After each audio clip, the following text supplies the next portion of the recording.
Le Forum islamique des droits humanitaires international vous présente Humanitaires en action.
الله نور السماوات والأرض مثل نوره كمشكاة فيها مصباح المصباح في زجاجة الزجاجة كأنها كوكب دري يوقد من شجرة مباركة زيتونة لا شرقية ولا غربية يكاد زيتها يضيء ولو لم تكن تمسسه نار. أعوذ بالله السميع العليم من الشيطان اللعين الرجيم. بسم الله الرحمن الرحيم. الحمد لله رب العالمين والصلاة والسلام على أشرف المرسلين. Au nom d'Allah, le tout miséricordieux, le très miséricordieux, nous témoignons qu'il n'y a point de divinité digne d'adoration qu'Allah subhanahu wa ta'ala. Nous témoignons que Muhammad ibn Abdullah est le sceau de la prophétie, que la paix et la paix soient sur lui, sur sa sainte famille, sur ses distingués compagnons et sur tous ceux qui suivent leur voie jusqu'au jour de la vérité. Chers frères et sœurs, fidèles téléspectateurs de Africa Télévision, assalamu alaikum wa rahmatullahi wa barakatuh. Que la paix et la paix soient sur vous et merci de nous recevoir dans notre émission Comprendre l'Islam. Avec moi sur ce plateau, nous avons comme invité Imam Ahmad Tijan Diabaté. Cheikh, assalamu alaikum. Alaikum salam wa rahmatullahi wa barakatuh. Merci de nous honorer de votre présence. C'est moi. Avec Imam, ce soir, nous allons parler de l'ascension, du voyage nocturne et l'ascension du prophète alayhi salatu wassalam, qu'on appelle communément Al-Isra ou Al-Mi'raj. Le sens et les événements qui se sont produits et la valeur, le mérite de cette nuit. Qu'est-ce qui s'est passé la nuit d'Isra? Imam, encore merci d'être venu. C'est moi. Allahumma salli ala man khatamta bihi risalata wa ayyadtahu bin nasri wal kawsari wa shafa'ati wa ala alihi haqqa qadri wa miqdari al-azim. Subhana rabbika rabbil izzati amma yasifun wa salamun ala al-mursalin walhamdulillahi rabbil alamin. Merci El-Hajj. Parlant de ce grand événement qui a marqué la vie du prophète Mohammed et qui a marqué aussi la vie de la communauté musulmane, parce que c'est un jour inoubliable. Et en ce jour-là, s'est passé aussi un événement inoubliable. Qu'Allah nous assiste, qu'il nous facilite la compréhension. Et le prophète Mohammed, il faut souligner qu'en ce moment, le prophète était très éprouvé, parce qu'il avait perdu son épouse Khadija, elle avait perdu son oncle Abu Talib, et on a même donné à cette année le nom de Sanatul Huzni. Ça a été une année de preuve pour le prophète Mohammed. Et après tous ces moments durs, Allah a voulu faire un cadeau au prophète Mohammed en l'invitant vers lui. Et Allah subhanahu wa ta'ala, pour commencer, a appelé Sayyidina Jibril alayhi salam. Elle a dit à Jibril alayhi salam: aujourd'hui est un grand jour. Je te demande d'aller au paradis et prends un animal qu'on appelle Al-Buraq. Et tu vas descendre avec cet animal pour venir chercher mon bien-aimé. Alors Jibril qui pose la question à Allah subhanahu wa ta'ala, le motif de la rencontre, l'objectif de la rencontre. Allah subhanahu wa ta'ala dit à Jibril alayhi salam que je le fais venir vers moi aujourd'hui, c'est pour expier ses péchés passés et à venir. Alors Jibril demande quel est le secret de la rencontre. Et Allah subhanahu wa ta'ala dit à Jibril: Asrarul muluki la yaqif alayha mamluk. Le secret des rois, un serviteur ne peut pas les décortiquer. Voilà, donc Allah subhanahu wa ta'ala demande à Jibril d'aller prendre Al-Buraq.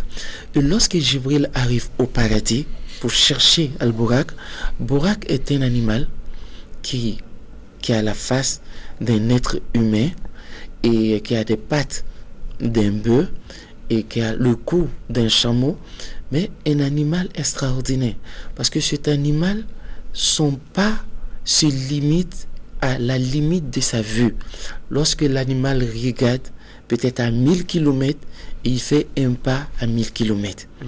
Mais Jibril est allé trouver dans le paradis, il y avait des milliers de buraq. Mais il a vu un buraq qui s'est isolé, qui était seul dans son coin. Alors Jibril approche cet animal et lui demande: pourquoi est-ce que tu es seul ici? Buraq dit à Jibril alayhi salam: depuis Allah subhanahu wa ta'ala m'a créé, quand je vois un arbre au paradis, je vois écrit sur l'arbre La ilaha illallah Muhammad Rasulullah. Quand je vois un fruit au paradis, chaque fois que je regarde quelque chose, que je vois le nom d'Allah subhanahu wa ta'ala, je vois le nom de Muhammad. Alors moi je ne sais pas qui est Muhammad. Et l'envie de savoir qui est Mohammed m'empêche de manger, m'empêche de boire. C'est pourquoi je me suis isolé. Alors Jibril dit, aujourd'hui tu verras Mohammed. Je te choisis toi pour m'accompagner. Alors lorsqu'ils sont descendus, Jibril est venu trouver le prophète Mohammed. Et Allah dit à Jibril de se faire accompagner par Mikaïl. Et Mikaïl qui est descendu avec 70 000 anges. Israfil qui est descendu avec 70 000 anges. Azraïl aussi avec 70 000 anges. Pour montrer que le prophète a été honoré ce jour-là par Allah subhanahu wa ta'ala. Et Jibril a dit à Ridwan, qui est le gardien du paradis, de prendre 40 000 anges avec lui. Et ces 40 000 anges avaient fait un cercle autour du turban du prophète Mohammed, sur lequel était écrit Muhammad Rasulullah. Il y avait 10 000 anges sur ce côté, Muhammad Nabiyullah, 10 000 anges sur ce côté, Muhammad Habibullah, 10 000 anges, Muhammad Safiyullah, 10 000 anges. Et ils faisaient la salat sur le prophète depuis le jour où Allah les a créés. Alors ils ont pris le turban ce jour-là avec Ridwan, ils sont descendus avec. Et lorsque Jibril s'est arrêté en face du prophète Mohammed, et Jibril dit au prophète, aujourd'hui Allah me charge de venir t'adresser son invitation. Et le prophète demande à Jibril, je vais voir Allah subhanahu wa ta'ala pour quelle raison? Et Jibril lui dit, Allah va te pardonner tous tes péchés aujourd'hui, passés et à venir. Là, je souligne en parenthèse que le prophète n'a jamais péché. Et aussi, il demande à Jibril alayhi salam, mais quelle sera la grâce qu'Allah va m'accorder ce jour-là? Aujourd'hui, Jibril dit, Allah subhanahu wa ta'ala va t'accorder sa grâce jusqu'à ce que tu dises à Allah que tu es satisfait. Alors le prophète dit, et ma communauté, Jibril d'aujourd'hui la rencontre, demande à Allah tout ce que tu veux et il va tout te l'accorder.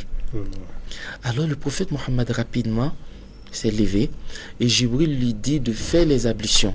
C'est pour dire que le prophète a connu les ablutions avant la prière qu'on fait, parce que Jibril a appris au prophète Mohammed comment faire les ablutions et il a fait ses ablutions avec l'eau de Salsabil.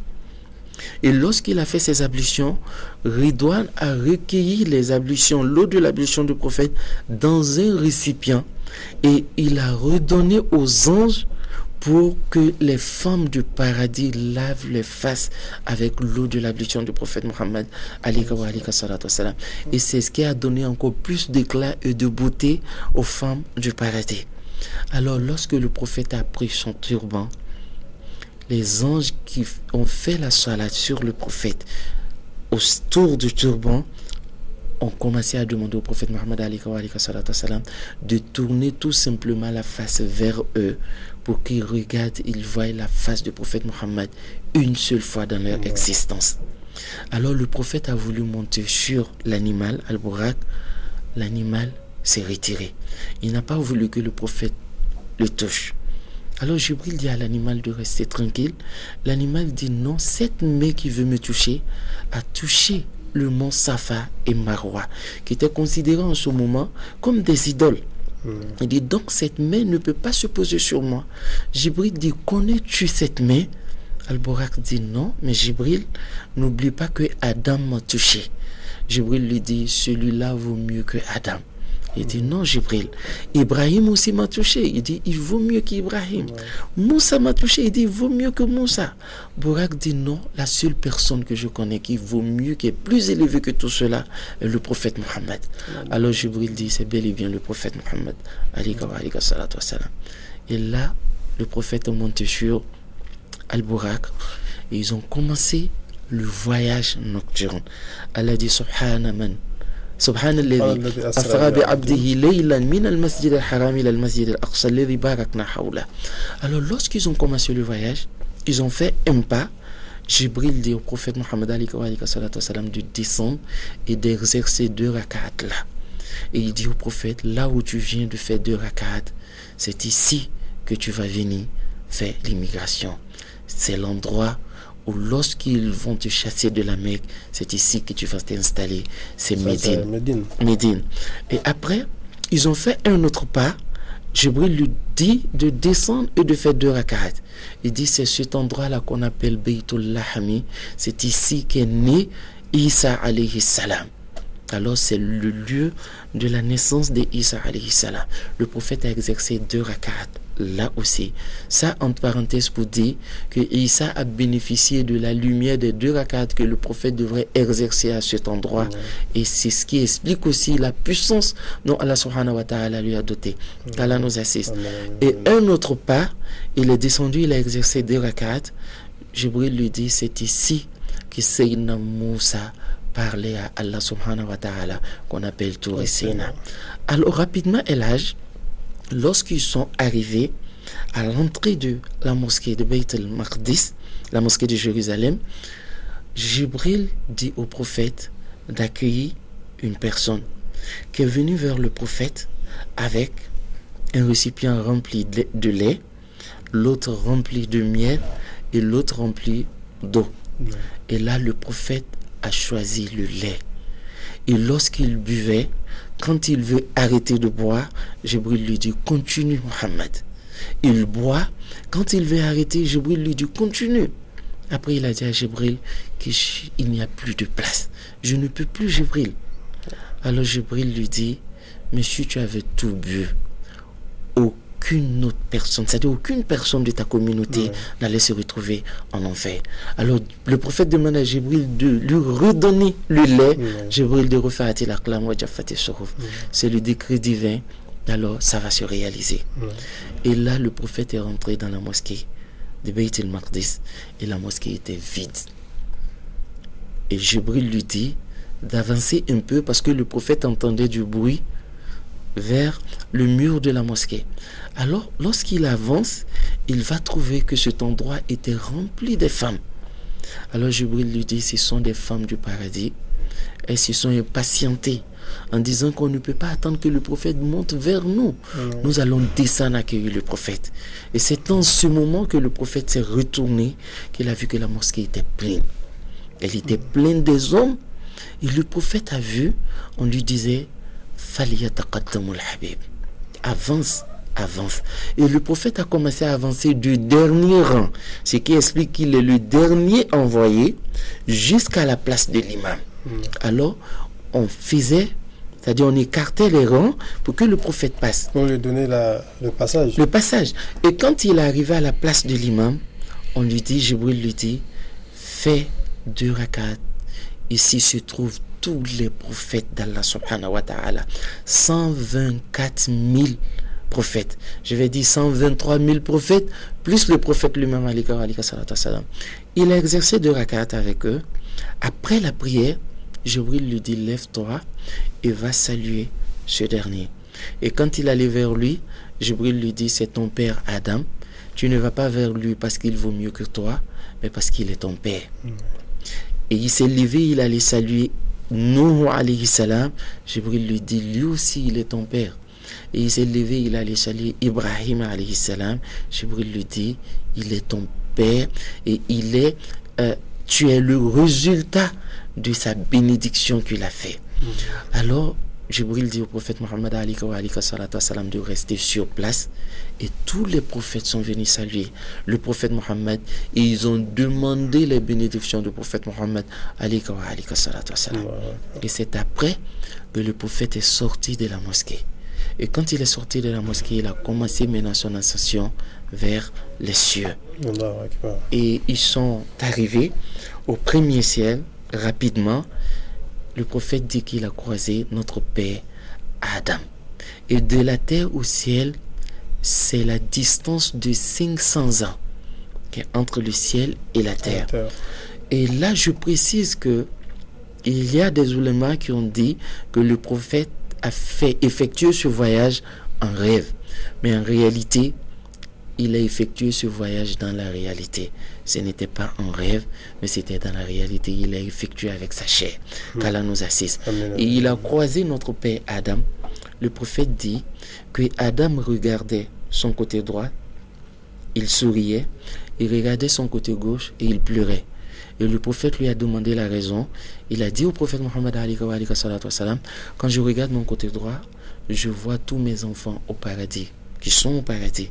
Et quand je regarde mon côté gauche, je vois mes enfants qui seront en enfer. Alors je pleure. Et là, Adam a demandé la bénédiction du prophète. Et le prophète aussi a demandé la bénédiction d'Adam par rapport à sa mission et sa responsabilité. Et il est allé au 2e ciel. Là, il a trouvé Ibn al-Khala, Isa wa Yahya. Il a trouvé le prophète Isa et le prophète Yahya. Le prophète dit qu'ils sont assis sur des lits, ils se font face, et il y a des anges qui sont autour d'eux en train d'invoquer Allah subhanahu wa ta'ala.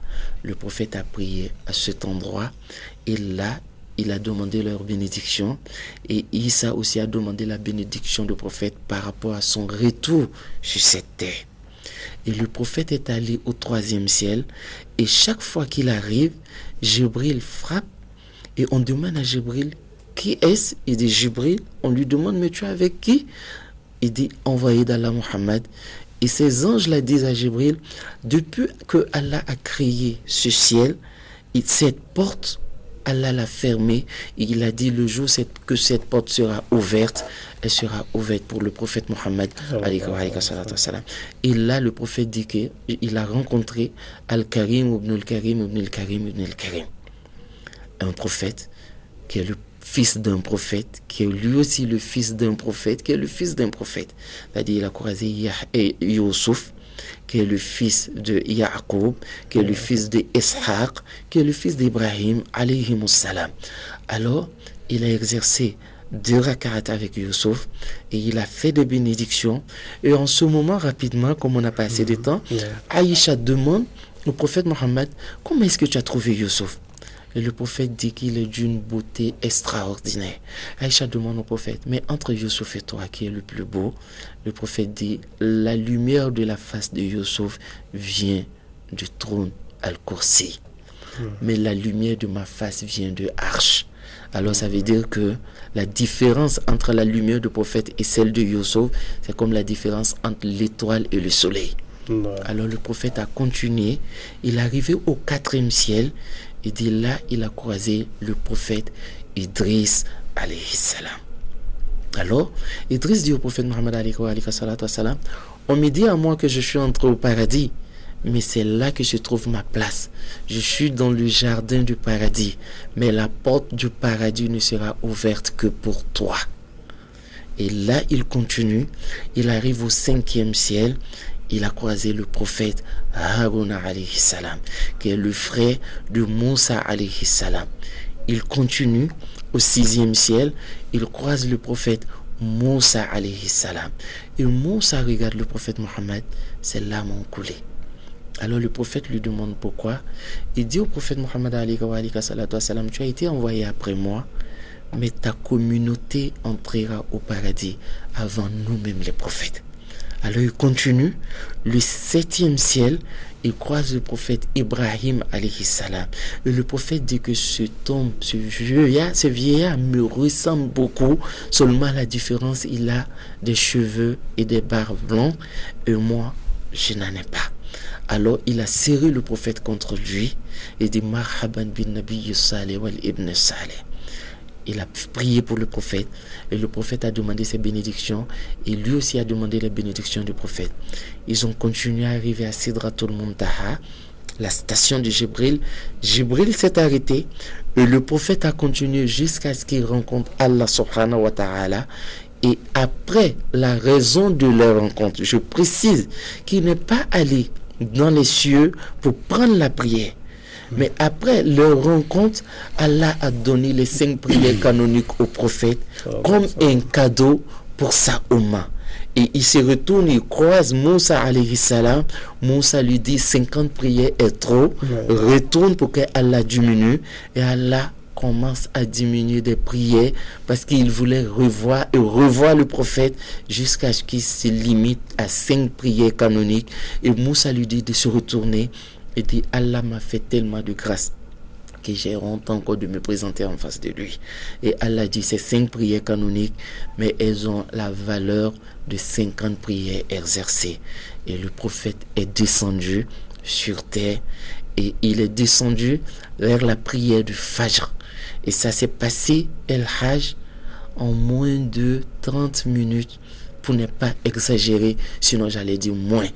Ça. Et là, le prophète a fait la prière de Fajr seul avec Jibril, et il a fait la prière de Zuhur avec sa Umma. Donc la prière de Zuhur fut la toute première prière que le prophète a exercée sur terre avec les hommes. Mais la prière du Fajr fut la première prière qu'il a fait avec Jibril.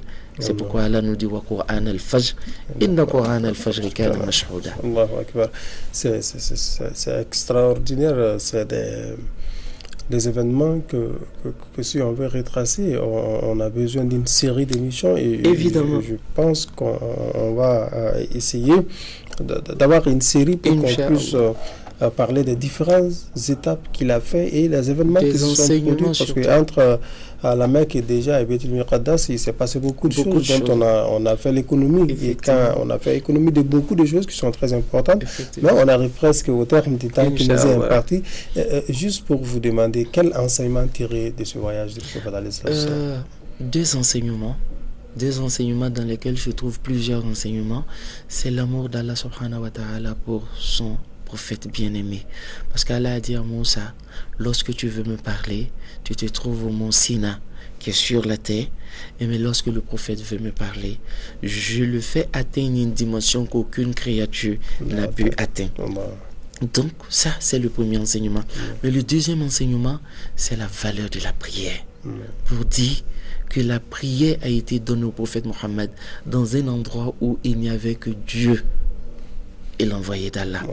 Et donc cette dimension est restée telle, parce que lorsqu'on rentre dans la prière, on se retrouve dans cette dimension, à ce niveau où il n'y a que Allah et nous, et on communique avec Allah subhanahu wa ta'ala comme le prophète l'a fait. Qu'Allah nous assiste. Amin, amin, amin, amin.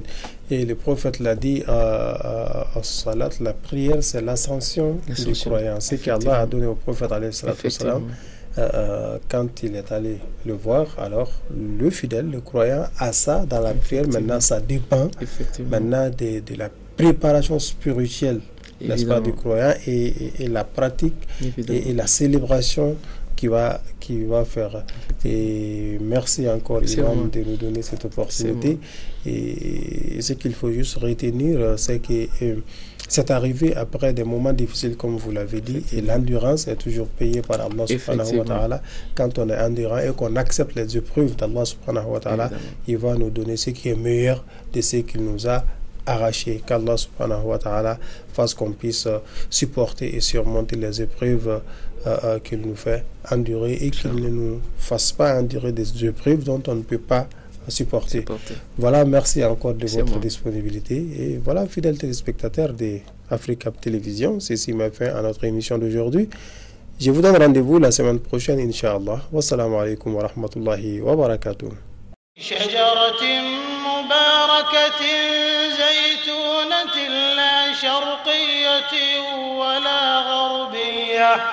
يكاد زيتها يضيء ولو لم تمسسه نار